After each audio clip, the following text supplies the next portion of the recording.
قبلہ کی تکفیر نہیں ہونی چاہیے، جو قبلہ کی طرف منہ کر کے نماز پڑھتے ہیں ان کو کافر نہیں کہنا چاہیے۔ امام اعظم ابو حنیفہ رضی اللہ عنہ کا یہی مسلک ہے۔ مفتی اعظم نے کہا بالکل صحیح ہے، تو اس نے کہا پھر دیوبندیوں کو کیوں کافر کہتے ہیں، اہل حدیث کو کیوں کافر کہتے ہیں، تبرعی شیعوں کو کیوں کافر کہتے ہیں؟ حضور مفتی اعظم سر جھکا کر بیٹھے ہوئے تھے اور پوری طاقت کے ساتھ بیٹھ گئے اور کہا تم نے اہل قبلہ کا یہی مطلب سمجھا؟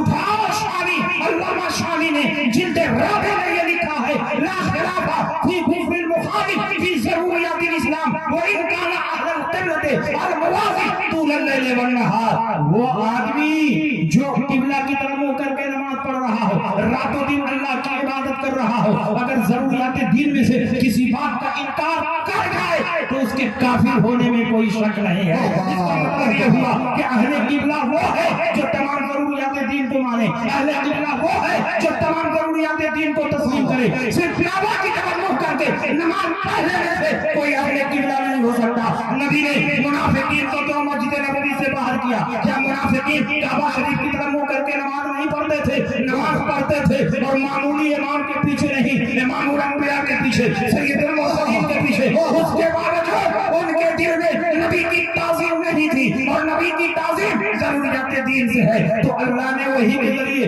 ان کے ناموں کی خبر دی۔ نبی نے جمعہ کا خطبہ دیتے ہوئے فرمایا یا فلاں اخرج فإنک منافق، اے فلاں تم نکل جا کے منافق ہو، اے فلاں تم نکل جا کے منافق ہو، اے فلاں تم نکل جا کے منافق ہو۔ نبی نے منافقین کو اپنی مسجد سے کیوں باہر کیا؟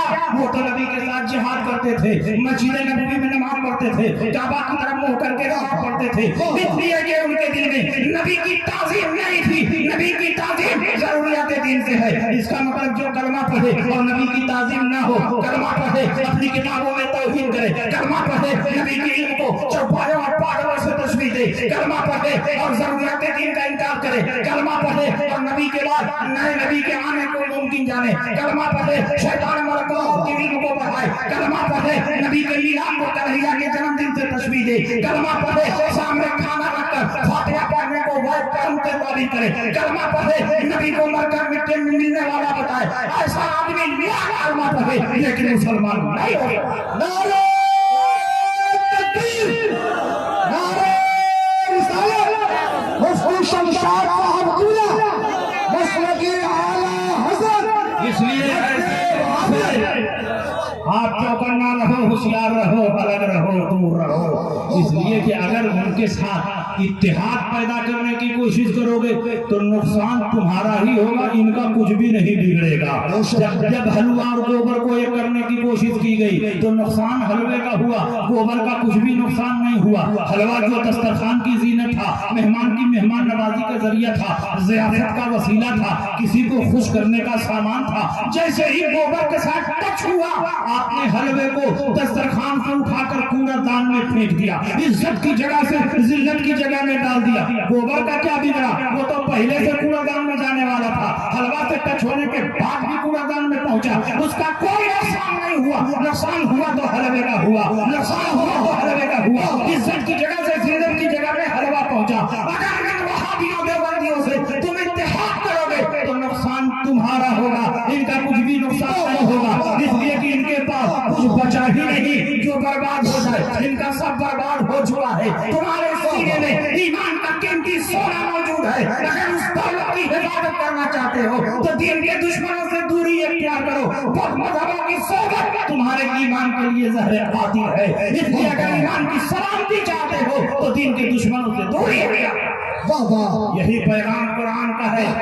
قرآن میں اللہ نے فرمایا لا تجد قوما یؤمنون باللہ والیوم الآخر یوادون من حاد اللہ ورسولہ ولو كانوا آباءهم او ابناءهم او اخوانهم او عشیرتهم اولئک كتب في قلوبهم الایمان وأیدهم بروح منه۔ اور نبی آپ نہیں پائیں گے ایسے لوگوں کو جو اللہ پر یوم آخرت پر ایمان رکھے، وہ اللہ اور رسول کے دشمنوں سے دوستی نہیں کر سکتے۔ وہ دشمن اپنا باپ کیوں نہ ہو، اپنا بیٹا کیوں نہ ہو، اپنا بھائی کیوں نہ ہو، اپنے کنبے اور قبیلے کا کیوں نہ ہو، جو لوگ اللہ اور رسول کے دشمنوں سے دوستی نہیں کرتے یہ وہ تناکن مسلمان ہیں جن کے دلوں میں ایمان کو اللہ نے جما دیا ہے، روح القدس کے ذریعے ان کی تائید و حمایت فرمائی ہے، اور اسی کو رسول اللہ اللہ نے فرمایا سیکون فی آخر زمان دجالون کذابون یاتونکم بما لم تسمعوا انتم ولا آباؤکم فایاکم وایاہم لا یضلونکم ولا یفتنونکم. آخر زمانے میں کچھ جھوٹے اور مکار پیدا ہوں گے جو ایسی ایسی باتیں کہیں گے جن کو نہ تم نے سنا نہ تمہارے آبا اجداد نے سنا. تم ان سے دور رہنا, ان سے الگ رہنا, کہیں ایسا نہ ہو کہ یہ گمراہ کر دیں, تم کو فتنے میں مبتلا کر دیں. اور یہی تعلیم نبی نے بھی دی. نبی نے یہ بھی بتایا یہ نمازیں بہت پڑھیں گے, روزہ بہت رکھیں گے, قرآن کی تلاوت بہت کریں گے, بڑی بڑی مسجدیں بنائیں گے, بڑے بڑے مدارس بنائیں گے, اتنی نمازیں پڑھیں گے کہ تم اپنی نمازوں کو ان کی نمازوں کے آگے ہلکی سمجھو گے, اپنے روزوں کو ان کے روزوں کے آگے مختصر سمجھو گے, اپنے اعمال صالحہ کو ان کے اعمال کے سامنے مختصر سمجھو گے. تو حقیقون صلاتکم عند صلاتہم وصیامکم عند صیامہم واعمالکم عند اعمالہم یتلون القرآن ولا یجاوز تراقیہم. قرآن کی تلاوت کریں گے مگر تلاوت ان کے حلق کے نیچے نہیں اترے گی. ویقولون من قول خیر البریہ, بات بات پر رسول پاک کی حدیثیں پیش کریں گے. تو کیا نماز پڑھنے کی وجہ سے مسلمان ہوں گے, روزہ رکھنے کی وجہ سے مسلمان ہوں گے, قرآن کی تلاوت کرنے کی وجہ سے مسلمان ہوں گے؟ نہیں. یمرقون من الدین کما یمرق السہم من الرمیہ, دین سے ایسے ہی باہر ہوں گے جیسے تیر کمان سے باہر ہو جاتا ہے. نبی نے ایک اور واضح پہچان بتا دی, سیماہم التحلیل و مشمر الوضوء. ان کی پہچان یہ ہوگی کہ یہ سر پھوٹ چھلوائیں گے اور پاجامہ بہت اونچا پہنیں گے. نبی نے کیوں علامت بیان کی, نبی نے کیوں نشانی بیان کی؟ تاکہ تم ان سے دور رہو, ان سے الگ رہو, اپنے ایمان کی حفاظت کرو. آج کے جلسے کا یہی پیغام ہے جو اعلیٰ حضرت نے دنیا والوں کو دیا. دشمن احمد پہ شدت کیجیے, ملحدوں کی کیا مرمت کیجیے, غائب میں جل جائیں بے دینوں کے دل, یا رسول اللہ کی کثرت کیجیے چرچا ہونے کا صبح شام, جامع کافر پر قیامت کیجیے, مثل فارغ زلزلے ہونے میں ذکر آیت ولادت کیجیے. شرک ٹھہرے جس میں تعظیم حبیب, اس برے مذہب پہ لعنت. نعرہ تکبیر, نعرہ رسالت, مفتی شمشاد صاحب قلعہ, مسلک اعلیٰ حضرت, نعرہ تکبیر. بس میری تقریر ختم ہو گئی. انشاءاللہ پھر کبھی موقع آئے گا تو اور تفصیل کے ساتھ. ارے حضور حضور 1.5 گھنٹہ آپ نے کہا تھا, میں نے 1.5 گھنٹہ گھڑی دیکھ 10 منٹ سننا چاہتے ہیں. اور کہیں نعت خان لوگ ناراض ہو گئے تب کیا ہوا؟ ناراض نہیں ہوں گے. نعت خان تو چاہتے ہیں کب مقرر چلے جائیں یہاں سے, جلدی سے بھاگیں یہاں سے, ہم لوگ ہو ہا کو مچائیں اسٹیج پہ. علماء ہمارے سپورٹ میں ہیں, اس لیے کہ جو علم ہوتا ہے وہ علمی باتوں کو بہت پسند کرتا ہے. ہمارے محدثین ایک ایک حدیث کو سننے اور لینے کے لیے کئی 100 میل کا سفر کرتے ہیں. حضرت ابو ایوب انصاری رضی اللہ تعالیٰ عنہ صرف ایک حدیث کو سننے کے لیے عقبہ ابن عامر سے مدینہ منورہ سے مصر کا سفر کر کے گئے.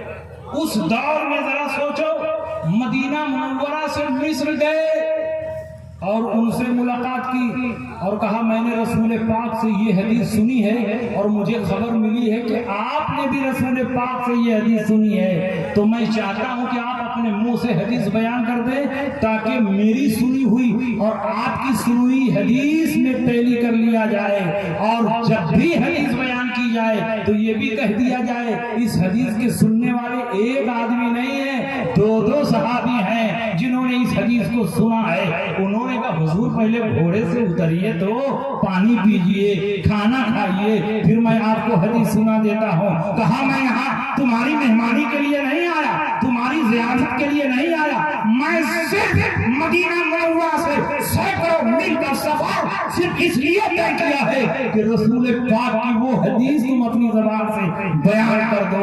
انہوں نے حدیث بیان کی اور الٹے پاؤں پہ مدینہ منورہ وہ پلٹ گئے. آج آپ کو بیٹھے بیٹھائے حدیث رسول سننے کو مل رہی ہے, یہ علماء سنا رہے ہیں. اس دور میں ایک حدیث کو لینے کے لیے محدثین نے کتنی مشقتیں برداشت کی, کتنے مسائل برداشت کیے. آج آپ کو بیٹھے بیٹھائے رسول پاک کی حدیثیں سنائی جا رہی ہیں تو آپ لوگ نعت خوانی میں ٹائم پاس کرتے ہیں, چترویدی لوگوں کی تقریر سنتے ہیں, کمیڈین کو بلاتے ہیں. اگر کمیڈین ہی سے جلسہ کامیاب ہوتا ہے تو کپل شرما کو بلا لو, سب سے بڑا کمیڈین دنیا میں ہندوستان کا ہر اظہار ہے جلسہ کا یہ ماحول نہیں ہونا چاہیے. ہمارے بزرگوں نے جلسہ اس لیے جاری کیا تھا تاکہ دین کی حفاظت ہو, دین کی اشاعت ہو, دین کی باتیں بتائی جائے, اور کبھی کبھی اس میں نعت رسول بھی پڑھ دیا جائے تاکہ ٹیسٹ بدل جائے اور لوگ اکتانے نہ پائے. لیکن آپ لوگوں نے جلسے کا پورا مطلب ہی الٹ دیا ہے. اب جلسے کا مطلب ہو گیا ہے کہ شروع ہونے سے لے کر ختم ہونے تک کھلی نہ کھانی ہوتی رہے. اس لیے میں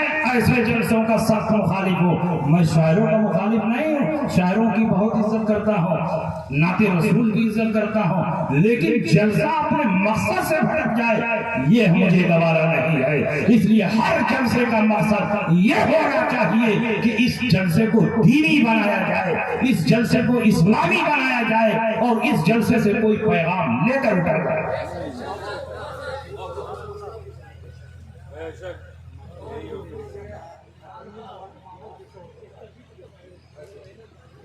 ٹھیک 10 منٹ کا ٹائم ہے اور میں تقریر کر دیتا ہوں. اعلیٰ حضرت امام احمد رضا اپنے دور میں غوث پاک کے نائب مطلق اور خلیفہ اعظم بن کر آیا. بے شک غوث پاک نے ہر دور میں کسی نہ کسی عالم ربانی کو اپنا نائب بنایا, اور اعلیٰ حضرت اپنے دور میں غوث پاک کے نائب مطلق تھے. یہ میں نہیں کہتا, بڑے بڑے ولیوں کے خواب میں آ کر خود سرکار غوث پاک نے فرمایا کہ اس وقت میرا نائب ہندوستان میں مولانا احمد رضا خان بریلوی ہے. جماعت اہل سنت کے بہت بڑے محدث ہیں, پیر طریقت شیخ المشائخ پیر سید جماعت علی شاہ محدث علی پوری رحمت اللہ علیہ, حیات اعلیٰ حضرت اٹھا کر دیکھو, بہت پائے کے محدث اور عالم ہیں, علی پور کے رہنے والے, اور اس وقت علی پور پاکستان میں پڑتا ہے. انہوں نے خواب دیکھا, سرکار غوث پاک خواب میں تشریف لائے تو انہوں نے پوچھا حضور ہر زمانے میں آپ کسی نہ کسی کو اپنا نائب بناتے ہیں, اس کے سر پر نیابت کا تاج رکھتے ہیں, اس دور میں ہندوستان میں آپ کا نائب کون ہے؟ تو سرکار غوث پاک نے فرمایا اس وقت پورے ہندوستان میں میرا نائب مولانا احمد رضا خان ہے. نعرہ تکبیر, نعرہ رسالت, مسلک اعلیٰ حضرت, مسلک اعلیٰ حضرت, بستی بستی کریا کریا.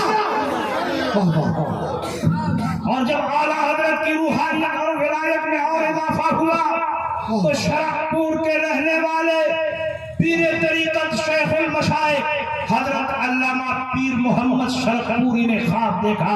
خواب میں سرکار غوث پاک تشریف لائے اور علامہ شرقپوری نے پوچھا حضور اس وقت پوری دنیا میں آپ کا نائب کون ہے؟ تو سرکار غوث پاک نے فرمایا اس وقت پوری دنیا میں میرا نائب مولانا احمد رضا خان ہے. ان کے دل میں اعلیٰ حضرت کی ایسی عظمت پیدا ہوئی کہ وہ شرقپور سے چل کر بریلی آئے. اعلیٰ حضرت کے بیٹھک میں پہنچے, اعلیٰ حضرت گویا انہی کا انتظار کر رہے تھے. جیسے ہی اعلیٰ حضرت کو سلام کیا, اعلیٰ حضرت سے مصافحہ کیا, اور علامہ شرقپوری نے اعلیٰ حضرت کے ہاتھ کو چوما تو اعلیٰ حضرت نے پلٹ کر ان کا ہاتھ چوم لیا. علامہ شرقپوری نے کہا حضور میں تو پہلی بار آپ کے پاس آ رہا ہوں, میں نے اپنا نام نہیں بتایا, اپنا نسب نہیں بتایا, اپنا تعارف نہیں کروایا, میں نے تو اس لیے آپ کا ہاتھ چوما کہ آپ ہندوستان کے سب سے بڑے عالم اور فقیہ ہیں. تو اعلیٰ حضرت فرماتے ہیں کہ تم نے عالم ہونے کی حیثیت سے میرا ہاتھ چوما, اور میں نے اس لیے ہاتھ چوما کہ جو خواب میں غوث پاک کو دیکھ کر آ رہا ہو وہ اس لائق ہے کہ اس کا ہاتھ نہیں اس کا پاؤں بھی چوما جائے, اس لیے میں نے تمہارے ہاتھ کو بوسا دیا. نعرہ تکبیر, نعرہ رسالت, جشن غوث الورا کانفرنس, مسلک اعلیٰ حضرت مفتی شمشاد صاحب قبلہ.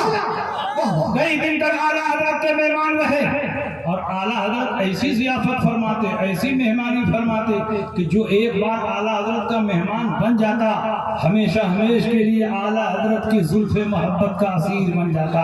یہ جو مشہور ہے کہ اعلیٰ حضرت بہت ٹائٹ تھے، بڑا ٹناٹن تھے، بڑی شدت تھی، تو یہ ساری شدت بد مذہبوں کے لیے تھی۔ اہل سنت پر اعلیٰ حضرت پھول سے زیادہ نرم و نازک تھے۔ علامہ شرقپوری کئی دن تک اعلیٰ حضرت کے مہمان رہے، اور جب یہاں سے پلٹ کر شرقپور گئے تو ایک جلسے سے خطاب کرتے ہوئے فرمایا، اے لوگو میں بریلی سے آ رہا ہوں، اعلیٰ حضرت امام احمد رضا سے مل کر آ رہا ہوں۔ میں نے دیکھا اعلیٰ حضرت کی بارگاہ میں ایک پردہ پڑا ہوا ہے، اور پردے کے پیچھے رسول اللہ سید عالم صلی اللہ علیہ وسلم تشریف فرما ہے، اور جو سرکار فرما رہے ہیں وہی مولانا احمد رضا لکھ رہے ہیں، وہی مولانا احمد رضا بول رہے ہیں۔ زبان احمد رضا کی ہے لیکن باتیں رسول اللہ۔ یہ شان ہے اعلیٰ حضرت امام احمد رضا کی۔ اور سنیے، یہ غوث پاک کا مہینہ ہے، بالکل آخری بات سن لیجیے اور بہت پتے کی بات ہے۔ غوث پاک کے نام پر آپ لوگ فاتحہ کرتے ہیں، کھاتے کم ہیں گراتے زیادہ ہیں۔ بریانی بنائیں گے، پلاؤ بنائیں گے، زردہ بنائیں گے، لوگوں کو کھلائیں گے، لیکن تبرکات کا احترام آپ نہیں جانتے۔ امام احمد رضا نے تبرکات کا احترام کیسے کرنا چاہیے اس کی بھی تعلیم ہمیں دی ہے۔ شیخ الاسلام مدنی میاں کے والد ہیں محدث اعظم کچھوچھوئی۔ جب وہ مدرسے سے فارغ ہو گئے اور گھر والوں نے فیصلہ کیا کہ ان کو بہت بڑا مفتی اور مناظر بنانا ہے، اور بہت بڑے مفتی اور مناظر کے لیے کسی بڑے مفتی اور مناظر کے پاس پہنچ کر کے داؤں پیش سیکھنا پڑے گا، تب تو وہ مفتی اور مناظر ہو سکتا ہے۔ جب نگاہ دوڑائی تو اعلیٰ حضرت سے بڑا غیر منقسم ہندوستان میں نہ کوئی مفتی تھا نہ مناظر تھا۔ اعلیٰ حضرت کی بارگاہ میں لے کر گھر والے پہنچے، کہا حضور یہ آپ کی خدمت میں رہیں گے، جو خدمت چاہیں آپ ان سے لے لیں، ان کو فتویٰ نویسی سکھائیں، ان کو مناظرانہ صلاحیتوں سے آراستہ فرما دیں۔ اعلیٰ حضرت نے فرمایا شہزادے ہیں، میرے پاس رہیں، میرے پاس جو کچھ ہے ان کے جد کریم کا دیا ہوا ہے، یہ میرے پاس رہیں اور فتویٰ نویسی کی ٹریننگ حاصل کریں۔ اس کے بعد 2 دن مہمان رہے، تیسرے دن اعلیٰ حضرت نے ان کو بلایا، چارپائی پر ایک طرف اعلیٰ حضرت بیٹھے ہیں، دوسری طرف محدث صاحب کو بیٹھایا، اور فتویٰ نویسی کی ذمہ داری دینے سے پہلے اعلیٰ حضرت نے اپنی جیب خاص سے 11 روپیہ نکالا، خادم سے کہا جاؤ پہلے تبرک لے کر آؤ۔ خادم تبرک لے کر آیا، اعلیٰ حضرت نے غوث پاک کے نام فاتحہ پڑھی، اور اس کے بعد اپنے ہاتھ سے تبرک لیا، محدث اعظم کچھوچھوئی کو دیا، لیجیے آپ کھا لیجیے۔ باقی تبرک آپ نے جتنے حاضرین اور خدام تھے ان کو دیا کہ آپ لوگ آپس میں تقسیم کر کے کھا لیں۔